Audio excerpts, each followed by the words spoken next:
My name's John, and I'm retired. I like Progress Texas because it keeps me informed on what's going on. I've known Kathleen and a number of the members there for quite a while. They're excellent communicators. And as we all know, as Democrats, we got to do better in the upcoming election in communicating. And I think Kathleen and her people are in the forefront. It's Thursday, April 9th, 2026, and this is the Progress Texas Daily Dispatch, rapid response on the breaking news stories Texas progressives need to know. I'm Chris Mosier. Progress Texas amplifies progressive values, leaders, and actions through our no paywall podcasts and digital media. We make Texas politics easy to understand and to participate in. Lies in Texas are well funded by the far right, but your support for fact-based reporting hands the mic to millions of Texans. Thanks so much to Stephanie Evans, Steve Lemons, and Lauren Blanton for their ongoing sustaining support. We really appreciate it. We only have so much mental bandwidth for all the doom scrolling there is to consume these days, but a pair of journalists have come forward to let us know that the horrific conditions that have long been reported inside ICE detention centers in Texas, which have slipped out of the spotlight as of late, are still indeed happening. Lisa Landau and Emerson Argueta from the Fearix Center for Social Justice at Fordham Law School appeared on the Midas Touch-affiliated Legal AF podcast yesterday to talk about their recent visit to the Camp East Montana lockup in El Paso, the largest immigration detention facility in the United States, where they encountered conditions they describe as startling and shameful. An environment in which basic human rights are systematically neglected, chronic food shortages, spoiled meals, a general absence of medical care, even for detainees suffering from serious ailments. In fact, protections for physical safety are themselves largely absent. Violence is common, as prison guards instigate fights between detainees and assault any who dare to protest the deplorable conditions in which they're all being held. Hygiene standards are described as abysmal. Bathroom facilities are insufficient and left in a disgusting state of neglect. The reporters say there's a general lack of anything resembling cleanliness throughout the entire camp, all of that without mentioning the legal rights travesty underway. This is a situation that fully neglects, if not obstructs, due process. There are only 10 meeting pods for thousands of detainees and a law library lacking actual legal references, with access to legal counsel nearly impossible for most detainees to gain. Many of these people, often snatched from their communities without criminal records, are left to feel as though they've been disappeared. That, frankly, is pretty accurate here, and are thus pressured into voluntary deportation as their only means to escape this living hell. Landau and Argueta conclude that the facility represents a profound loss of humanity and a disregard for the rule of law. This is all happening right now, right here in Texas, and we need to pay attention. One person likely suffering this exact situation as you're hearing this is a celebrated family physician from Venezuela who may have been targeted for participating in a recent New York Times article on doctors who have been forced out of American hospitals as a result of Trump administration freezes of work permits and green cards. In a follow-up piece, New York Times reporter Miriam Johnson says Dr. Ezekiel Veliz, the 2025 Resident of the Year at UT Health Rio Grande Valley, was detained by Border Patrol agents on Monday at a Highway 77 checkpoint in Sarita while he was traveling to Houston with his husband, an American citizen. Explanations that Dr. Veliz was a physician in the process of transitioning to a new visa were either not understood or were ignored by the agents. He was arrested and his current whereabouts remain unknown. We're talking about a decade-long resident and a highly regarded and respected practitioner, celebrated by his supervisors and colleagues for providing top-notch essential care for chronic illnesses in the RGV, which is a federally designated underserved region. The treatment of this doctor at the hands of Donald Trump's goons hurts that entire community, and we'll continue to monitor.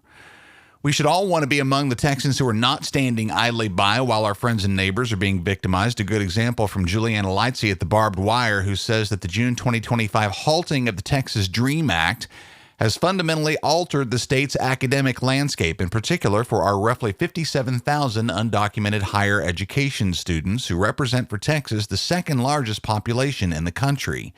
Tuition for these students has more than doubled at some institutions, jumping from $8,000 to over $18,000, and at others exceeding $40,000.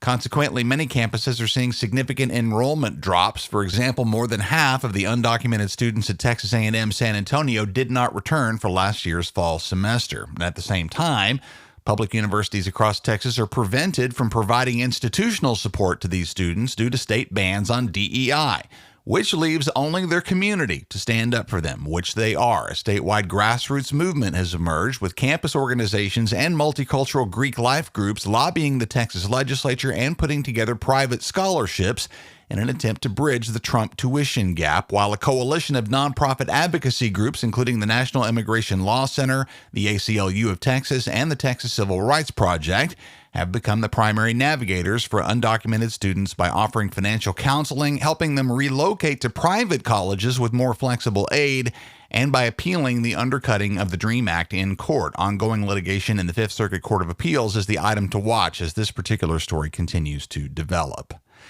We tell you all the time how much we appreciate your participation and your support here at Progress Texas. Backing independent nonprofit media is more and more essential to the protection of our democracy as corporate consolidation of legacy media grows, with guys like Jeff Bezos and Larry Ellison largely in charge of legacy news outlets. Profit margins and billionaire-aligned interests most definitely prevail over public service, while nonprofit media is only accountable to our readers, viewers, and listeners. At Progress Texas, we're dedicated not only to progress, but to the truth and to our democracy and to basic decency. Meanwhile, Stephen Monticelli at the terrific and also independent Texas Observer notes that not all small news outlets are similarly committed. Stephen writes, quote, "Though journalism remains an unlicensed profession and standards do vary across news outlets, some rules are very broadly accepted. The most common reference point is the Code of Ethics of the Society for Professional Journalists, or SPJ, which compiles guidelines that aim to keep practitioners honest, minimize unintended harm, and build trust. Journalists are supposed to write under their real names. They are supposed to verify information before reporting it, and they should take particular care when dealing with juveniles.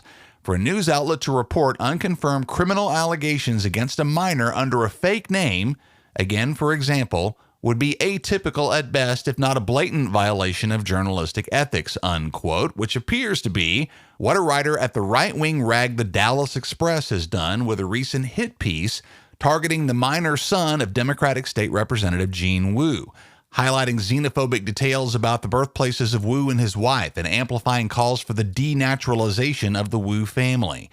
This Garbage Express article cites anonymous law enforcement sources and is presented as having been written by an author named Jay Galt, which is a pseudonym reportedly used by staffers for undesirable assignments, and a co-opting of the name John Galt, the protagonist of Ayn Rand's 1957 dystopian novel Atlas Shrugged. The Dallas Express is run by Republican megadonor Monty Bennett and purports to be spin-free, but frequently functions as a MAGA right-wing outlet. Journalism professors Monticelli talked to describe this reporting as subterfuge and sleaze, noting that targeting a politician's child with unconfirmed allegations is not only completely gross, it's a blatant departure from any semblance of journalistic industry standards, from a fake byline to circumstantial details that effectively identify a minor. As is the case with all information we consume these days, it's super important to look into your sources and the agendas of those sources. Again, here at Progress Texas, you're going to find not only a commitment to economic and social justice, civil rights, environmental stewardship, democracy, and governmental accountability, you're also going to find a deep-seated commitment to getting the facts right. Again, we appreciate and depend on your support, so thanks for being with us. Finally, as we start to wind down here, the municipal and runoff elections are approaching, and the time is now to find out exactly who's going to be on those ballots and to do a little homework in advance. The Texas Tribune has published another handy online tool to help you zero in on your ballot based on your address and the party you're choosing. I looked mine up this morning, and though I consider myself a relatively plugged-in guy, I must admit I don't know much about either of the State Board of Education candidates I'm expected to choose between in the runoff, so I myself have homework to do.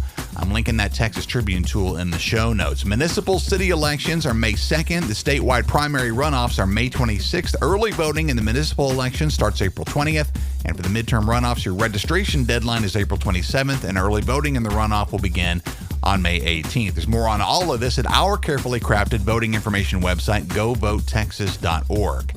Houston listeners, the next episode of our In Progress Roundtable show comes to you today on the radio in the middle of a new Thursday afternoon block of progressive political programming. In Progress starts at 6:30 p.m.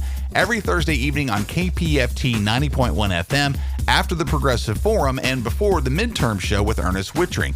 and it will run a second time on Sunday morning at 11 on KPFT-FM HD2. With your support, we hope to expand our radio footprint beyond Houston to the top 5 Texas media markets this year. Click the link in the show notes to make your tax-deductible donation to help us reach new audiences via Texas radio. Here at Progress Texas, we're also getting ready for our 16th anniversary celebration in Dallas with drinks, light bites, and a fun review of the highlights of our successes over the last few years. Save that date.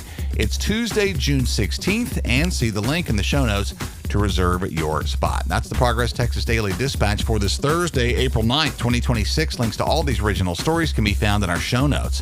When lies in Texas are well funded by the far right, your support for fact-based reporting is needed and appreciated. I'm Chris Mosier. Thanks so much for listening.